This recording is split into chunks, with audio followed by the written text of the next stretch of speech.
championnat en tant que tel n'existe que depuis 2 ans, c'est la 2e saison. Mais on organisait déjà depuis 2007 une course de 4 heures d'endurance classique sur le circuit de Spa-Francorchamps. En voyant l'engouement, on s'est dit on va organiser une 2e course à Imola. On organise à Imola en 2012 et en 2013. En 2013, on a également ajouté la course d'Aragon. Et cette année, nous avons 4 courses. Donc on commence ici au Paul Ricard. Ensuite suit Spa, le Nürburgring au mois de septembre et la saison se termine à Aragon en octobre.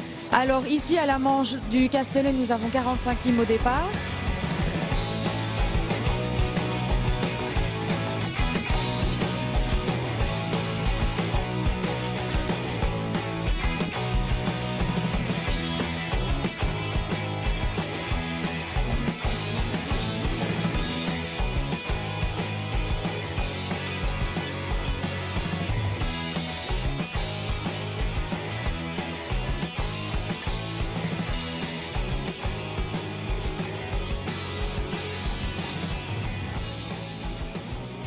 Pôle position aux essais, le duo belge Hubin-Fastré sur la Suzuki 1100 à cadre Morena, numéro 56, prend immédiatement le commandement de cette course de 4 heures qui se courra donc en partie de nuit.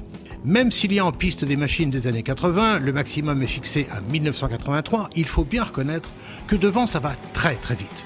Plusieurs champions de ces années, les fameuses 80s, se retrouvent en piste. Hubin, Van den Mark, Brandt, Linden, Genoux, Orban. Ainsi, une dizaine d'équipages se détachent du lot et se disputent les premières places. Derrière la 56, se forme un groupe avec la Kawa 59, la Suzuki Taurus 44 et la Moto Guzzi 3 de Motobel.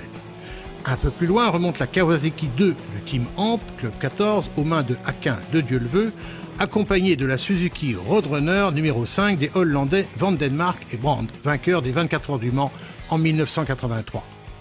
Mal parti car la moto n'est pas équipée de démarreur électrique, la Kawasaki numéro 1 des Anglais Lyndon Conroy, champion en titre de l'ECS, rejoint le groupe de poursuivants avant le premier relais. As European Championship winners last year, we're going to have a tough job defending our position. The competition this year is much, much tighter. We think there's 12 teams that can win this race, and we're just trying our best to be amongst the top 3 or 4. We want to go away from here with points to give ourselves a foundation to try and win the championship again for the 2nd time. Comme l'impose le règlement, les premiers retours au stand s'effectuent avant les 45 minutes maximum accordées par le règlement de ce championnat.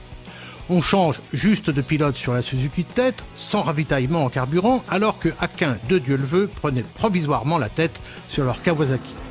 Problème, on s'est trompé sur les calculs de consommation de la Suzuki 56 et au bout de 10 tours seulement, Richard Hubin rentre in extremis au stand au ralenti.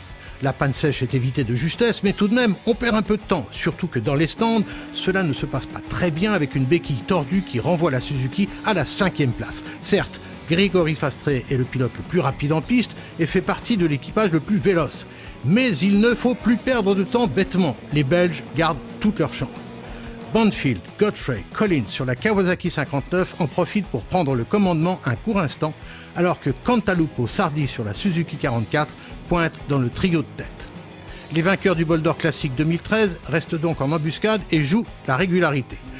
Ce début de course est marqué par la chute et l'abandon sur bride de volant moteur de la Moto Guzzi Motobel numéro 3 de Charles Hartig, l'un des animateurs du championnat. Participons aux courses d'endurance depuis les années 80 et tout particulièrement dans les endurances classiques depuis le premier Bol d'Or Classique qui a eu lieu en 2003.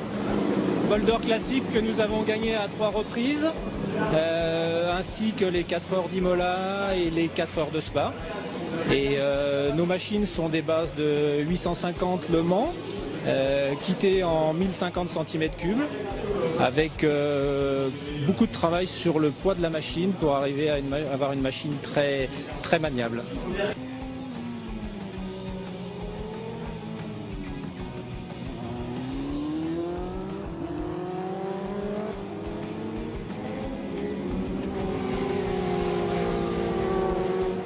Souci d'alimentation également pour la Kawasaki numéro 88 du Melting Pot avec Bruno Langlois au guidon, le dernier vainqueur en date de Pikes Peak, devant tous les Américains. Mais mon dernier bol d'or, c'est 1993, donc ça fait quand même 21 ans. Et le retour sur le Castellet, c'était un circuit mythique, championnat du monde. Et voilà, je suis heureux d'être là avec les copains, de passer un bon week-end en moto. Et le moto, on a travaillé un petit peu dessus cet hiver.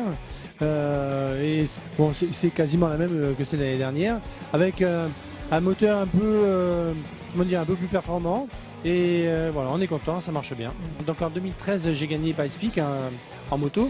Sébastien Loeb l'a gagné en voiture et moi j'ai gagné en moto. Et là, je suis réinscrit pour l'édition 2014 et à laquelle je vais participer avec une Panigale. Ce qui surprend un peu les Américains parce que pour eux, c'est une moto qui n'est pas adaptée, mais je pense que je vais les surprendre. Il terminera tout de même 9e.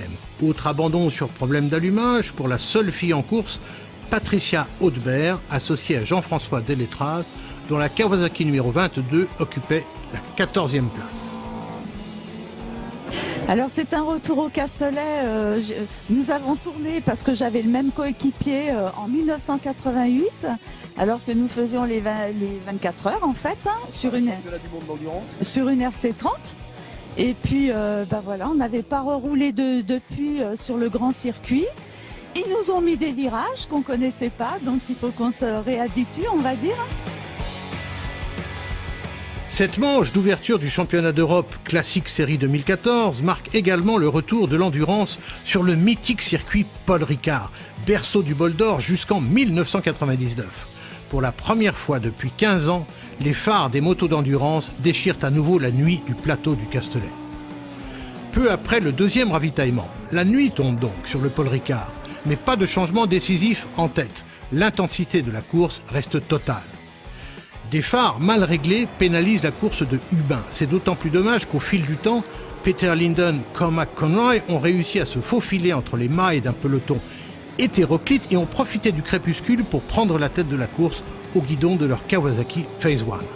Certes, la Suzuki de Hubin Fastré repasse en tête et réalise le record du tour, mais elle ne dispose que de 20 secondes d'avance à 1 heure du drapeau à damier. Derrière, on fait le forcing sur la 1 et il y a encore 6 machines dans le même tour. On gère la dernière heure en épiant tous les bruits sur la Suzuki de tête et en optant pour un double relais de Grégory Fastré. La Suzuki passe la ligne d'arrivée avec 12 secondes d'avance sur la Kawasaki 1 du Phase 1 Endurance pilotée par Linden Conroy. La lutte pour la 3e place reste indécise. C'est au cours du dernier relais que la Kawasaki de Banfield Godfrey Collins, qui sera la seule à terminer dans le même tour que les deux leaders, prend un léger avantage sur la Suzuki de Cantalupo Sardi, elle-même sous la menace de Aquin de Dieu le veut. Il est 17h. Richard Hubin et Grégory Fastré remportent donc cette endurance, marquant le retour de la discipline sur le circuit Paul Ricard. Fait notoire, ils ont été tous deux champions du monde d'endurance à 30 années de différence. J'avais déjà terminé 2e ou 3e, mais je n'avais jamais gagné au Castellet, déclare Richard Hubin sur la plus haute marche du podium. À 60 ans, 30 années après mon titre mondial avec Hervé Moineau, ce serait pas mal d'ajouter un titre européen à mon palmarès. Et pour mes 90 ans, je verrai ce que je pourrais encore faire. Oui, ça a été difficile parce qu'on a fait quelques petites erreurs de stratégie. Maintenant, la moto, vraiment super. Et puis, c'est une toute nouvelle équipe. Donc, c'est une équipe qui n'a pas vraiment l'expérience de l'endurance. Donc, ce n'est que bénéfice et que toute bonne chose. Donc, maintenant, on a vraiment vu tout ce qu'il faut améliorer. Et je veux dire, ils sont tellement efficaces avec le peu d'essais qu'on a fait que je suis sûr que pour la première course, ça va vraiment être encore mieux. Ben oui, je reviens du championnat du monde, je vais aller faire le test du pré-bol et ici on vient au Castellet où c'était le bol d'or à l'époque où Richard a couru et dont il n'avait pas gagné, alors il est content de pouvoir gagner cette année-ci. Et maintenant, moi ma priorité est d'abord le championnat du monde d'endurance où là on fait à Suzuka, on fait 24 heures du bol, 24 heures du Mans, Qatar et ici je fais le championnat européen classique où là je me fais vraiment plaisir avec une très très bonne moto.